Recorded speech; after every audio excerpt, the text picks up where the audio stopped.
కుత్బుల్లాపూర్ బహదూర్పల్లిలోని ఓ mechanic షెడ్లో అగ్ని ప్రమాదం జరిగింది. పార్క్ చేసిన బస్సు కారుకు మంటలు వ్యాపించడంతో దగ్ధమయ్యాయి. ఫైర్ సిబ్బంది, పోలీసులు సంఘటనా స్థలానికి చేరుకుని మంటలను అదుపు చేశారు. ప్రమాదానికి సంబంధించిన వివరాలు తెలియాల్సి ఉంది.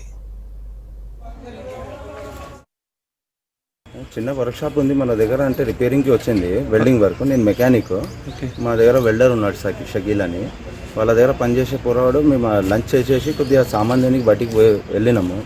ఆ వెల్డింగ్ చేసే లోపల ఏమైందంటే కొద్దిగా రెగ్జిన్ ఉంటుంది కదా, లోపల సీటు రెగ్జిన్ ఉంటుంది కదా, దానివల్ల ఏమైపోయిందంటే కొద్దిగా మంట అనేది కొద్దిగా స్పీడ్గా స్ప్రెడ్ అయిపోయి ఫైర్ అయిపోయింది. దాని పక్కకు బండి ఉన్న వల్ల పక్క బండికి కూడా కలిగింది. చాలాసార్లు ట్రై చేసిన 101కి గూగుల్ నుంచి నేను నంబర్ తప్పుగా కలుపుతున్నామో అని గూగుల్ నుంచి కూడా నంబర్ తీసుకొని ట్రై చేసిన. ఎన్నిసార్లు ట్రై చేసినా 101 అయితే కలవలే నంబరు. ఆఖరికి మళ్ళీ నేను ఆలోచించి ఏం చేసిన 100 ఫోన్ చేసి ఇట్లా ఇన్సిడెంట్ అయింది బహదూర్పల్లి సర్కిల్లో, మా వర్క్షాప్లో ఇట్లా బండి ఫైర్ అయిందని 100కు కాల్ చేసి కంప్లైంట్ ఇస్తే ఫైర్ డిపార్ట్మెంట్ వాళ్ళు వచ్చేసి ఆర్పీరు 15-18 lakhs దాకా ఉంటుంది. కొత్త బండి వచ్చేసి 16-18 lakhs బండి ఉంది. ఇంకో బండి కొత్త బండి, అది 1 year old. ఈ బండి కాస్ట్ వచ్చేసి సెకండ్ హ్యాండ్ వెహికల్. ఇది వచ్చి 3.54 lakhs ఉంటుంది.